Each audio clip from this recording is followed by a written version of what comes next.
Hello there! I hope you're having a wonderful day.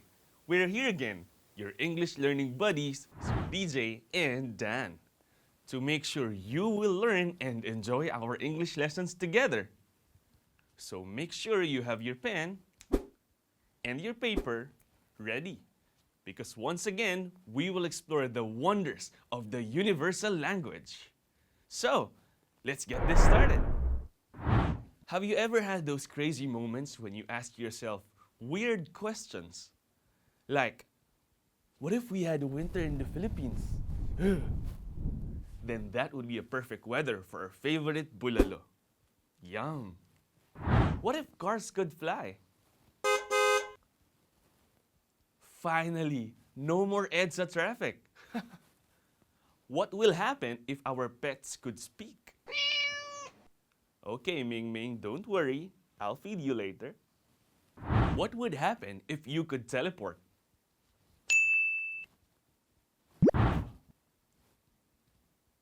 That would be crazy fun, right?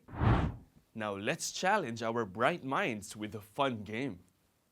I'll be stating an if clause or a statement that expresses a condition, and you'll try to give me a result clause or a possible outcome of the phrase or clause that I will be giving. For example, if pigs could fly, then they would have nests on trees. And that would be a sick Instagram story, right? But don't worry, I was just kidding about the pigs with wings. I'll give you easy ones, like if you drop an egg, it breaks, okay? Now grab your pen and paper for my first if clause. Ready? Let's play. Here we go. If you put an ice cube under the sun, what do you think will happen? That's right. If you put an ice cube under the sun, it melts. Let's try another one. If it rains tomorrow, what will you do if it will rain tomorrow? Right on! If it rains tomorrow, I will bring an umbrella.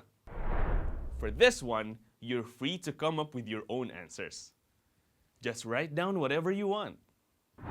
If you'd ask me, I would say, if I had a lot of money, I would travel the world and eat a lot of food while at it. Yum! What about this one? If only I had slept early last night. You're really thinking about this, aren't you? You're probably thinking about the things that kept you up late, right? If only I had slept early last night, I could have gotten up early to prepare breakfast for my family. Staying up late is not a good habit. Remember, we need at least 8 hours of sleep. Sleep deprivation makes us moody and irritable, and impairs brain functions such as memory and decision making. It also negatively impacts the rest of the body. It impairs the functioning of the immune system, for example, making us more susceptible to infection. So make sure you always get enough sleep so you can be productive every day. You did very well in our game. You sure have a very creative imagination. Let's try to look at the sentences we came up with. If you put an ice cube under the sun, it melts. If it rains tomorrow, I will bring an umbrella. If I had a lot of money, I would travel the world. If only I had slept early last night, I could have gotten up early to prepare breakfast for my family. Notice that the word if is constantly used in our sentences. It's as if a certain condition has to be met, right? That's because these sentences are called conditionals. Now you might be asking, what are those? I'm sure you're already excited to learn about conditionals. But hold your horses, because before that, we will have a recap of what we have discussed last time. Can you still remember our previous lesson? That's right. We just finished talking about the 4 functions of modals. Do you still remember what modals are? Great! Modals are called auxiliary verbs or helping verbs. That's because modals give additional information about how the main verb functions in the sentence. What about the four functions of modals that we've discussed in the previous episodes? You are correct. Modals can express permission, prohibition, obligation, and no obligation. In expressing permission, what modals should we use? Right! In expressing permission, we use the modals can, may, could, and might. What about in prohibition? Way to go! In expressing prohibition, we use can't or mustn't. Can you still remember the modals that we can use to express obligation? Excellent. We can use has or have to or must in expressing an obligation or commitment. And for the last one, what should we use in expressing no obligation? Good one. For this function, we can use the modal don't have to. Wow, it seems like you already know modals very well. I am glad you learned so many things from our previous episodes. In the last episode, we asked you to come up with a short message to our fathers, the universal heroes. And as we are reading your works, Dan and I found some great compositions. You guys really are amazing. Thank you very much for participating in our activity. As promised, we will be reading out some of the best ones we got from you. Congratulations to Miss Faith Gwynell Lopez.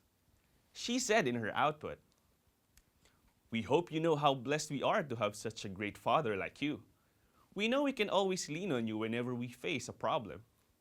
Sometimes things might get hard since you are the head of the family, and I think this might be the most difficult part of being a father, seeing your children grow. You reminisce the first time you held us in your big hands. Also, we must say, Pa, you're the best. You always share what you have, and you love us more than yourself. And Pa, even though we can't say it in front of you at all times, we appreciate your sacrifices to our family. If I get to choose in my second life, I will always choose you, Papa." That was so heartfelt, Faith. She did very well, right? Here's another one from Mr. Adriel Lerit. He said, "To our very loving Father, no amount of gratitude or thanks can be suitable form of payment for everything that you have done, are doing, and will continue to do for us. We might have grown to be adults, but we will never stop needing you. I can't imagine my life without my parents. No words could ever describe how grateful we are for having you as our father. I must say you're the best dad ever. I love you, Daddy." Good one, Adriel. And for the last one, here's what Miss Hailey Celoterio did for the activity. "We miss you. When you are away for work or even when we are just under the same roof, we miss you. We always yearn for you. Maybe it's your absence that grows inside of us. That's why no matter how near you are, we still feel like we are miles apart. But I know that it is much worse for you. It must be dreadful to be away from your family, to not be able to watch us grow up. And for that, we admire you. Thank you for being so tough. Daddy, I am beyond grateful that you are my father. We may not be vocal about this, but if we could speak all the languages in the world, we would tell you how much we love you in 7,000 ways." Thank you very much for participating in our activity, guys. It is really nice to see that you were able to come up with such good sentences. I'm sure there are more wonderful works out there. Keep it up. Remember, modals may be tiny bits of words, but in the English language, these short words can have an effect on the tone and meaning of our sentences. Thus, they can help you express your ideas better. Speaking of tiny words, conditionals also make use of two short yet very important words. These words are if and when. That is because conditionals are statements expressing the result of a particular condition. Conditionals are very common. We can hear it most of the time. We read them in books, hear them from some movies we watch, and we even hear them from the songs we listen to. So if we start listening very well and pay close attention, we can easily identify the conditionals present around us. There are 4 types of conditionals. We have the zero conditional, the first conditional, the second and third conditional. But hey, don't worry. We'll just focus on the first one for now, the zero conditional. We'll talk about how we construct them, and more importantly, when should we use the zero conditional in our conversations. The zero conditional. It is also called factual conditional because it is used to express truths and facts, the things that are real, happening, and are existing around us. The zero conditional can also be used to express habits, instructions, and rules. Basically, the zero conditional gives us an if clause and a result clause that is definitely going to happen. Because yes, that's just the way it is. The result is a fact or a general rule. For example, if you heat water above 100 degrees Celsius, it boils. We can't change that. That's a fact. The boiling temperature of water is 100 degrees Celsius. Any temperature above that will surely make it boil. It is a fact and we cannot change that. If the sun sets, it gets dark. Again, it's a fact. That's just the way it is. If the sun sets in the west, the lights in our homes and our streets start to turn on since it will be very dark without them. If you freeze water, it turns into ice. The result clause always shows what will actually happen if the condition in the if clause is met. Notice that the sentences are made up of clauses. Let's call them the if clause and the result clause. Let's try to take a look at how simple it is to form the zero conditional. Warning, my next sentence is going to be a bit annoying.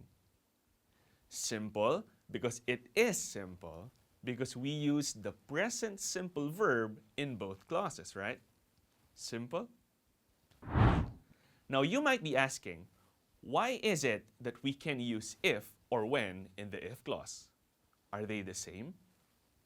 Well, they are almost the same.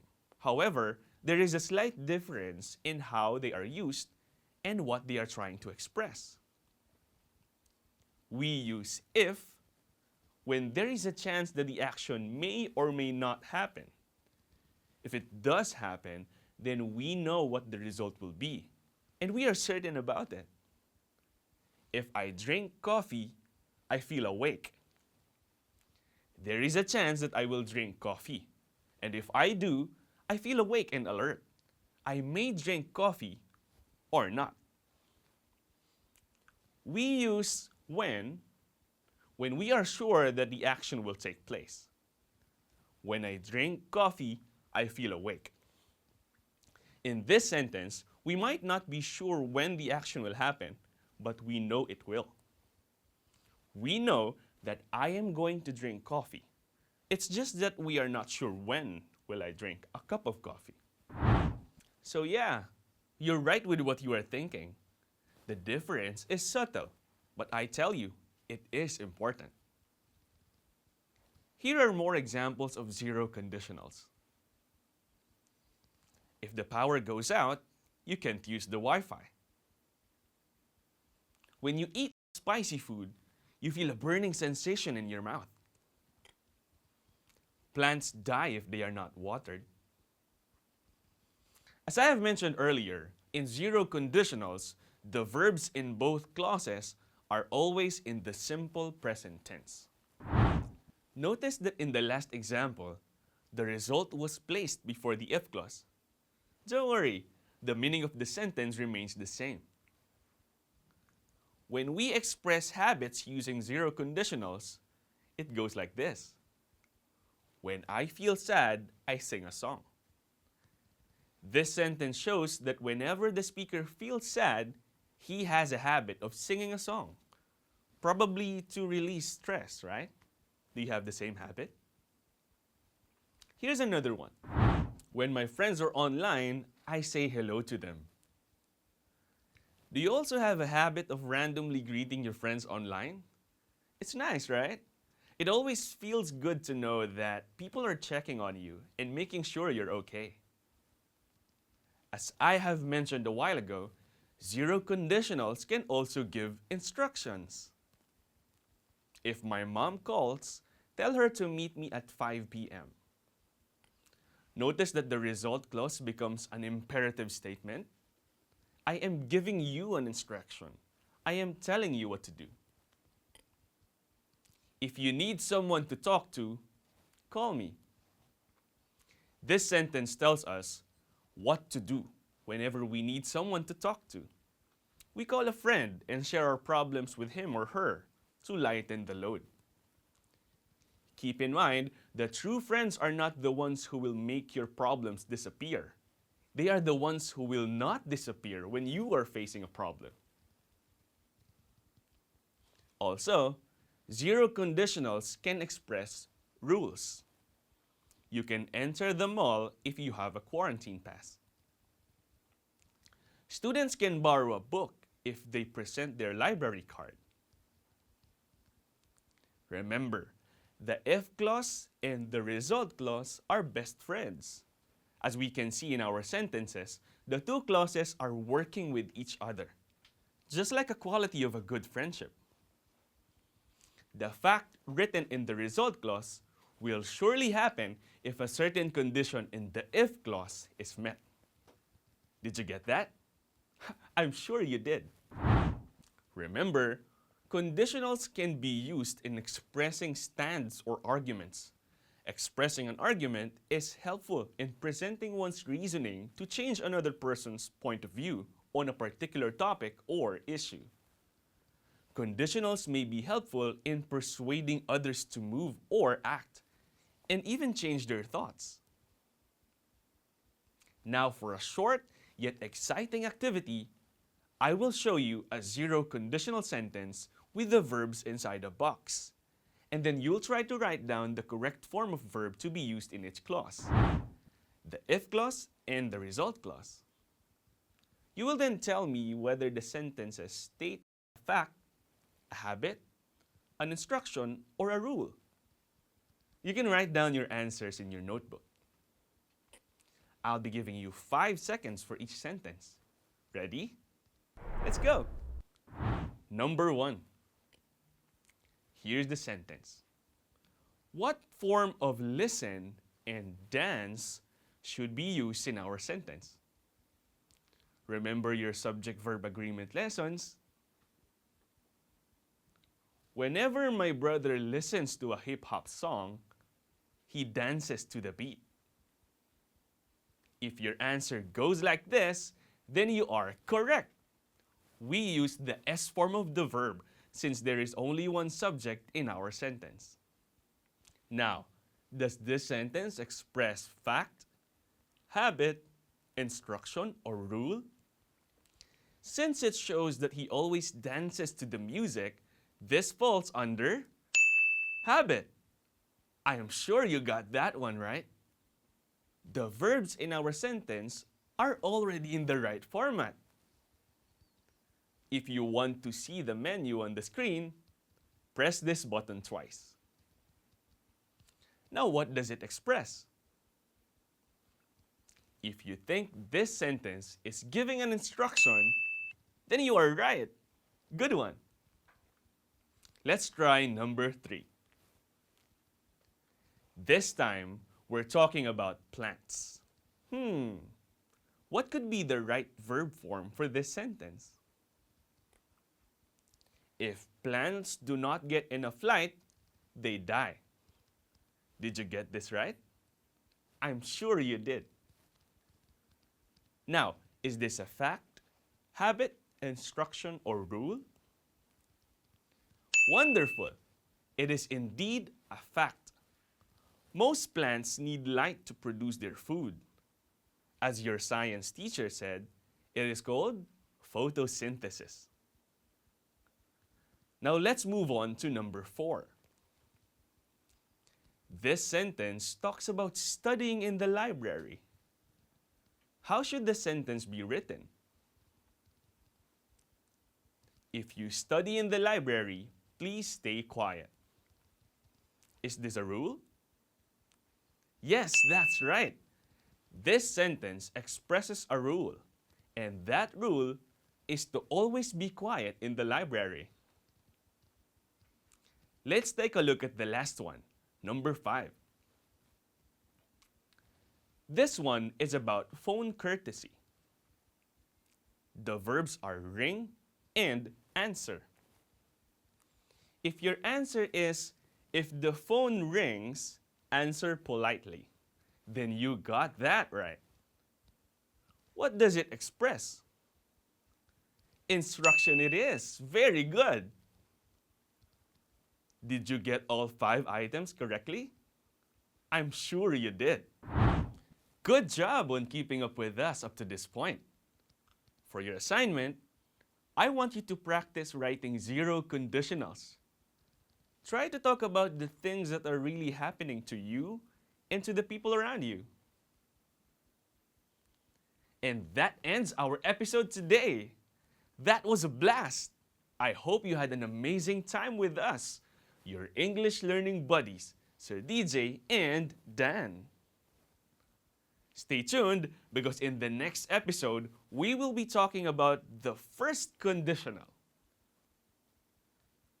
Keep safe, guys, and as I always say, never stop learning because life never stops teaching. See you in the next one. Bye!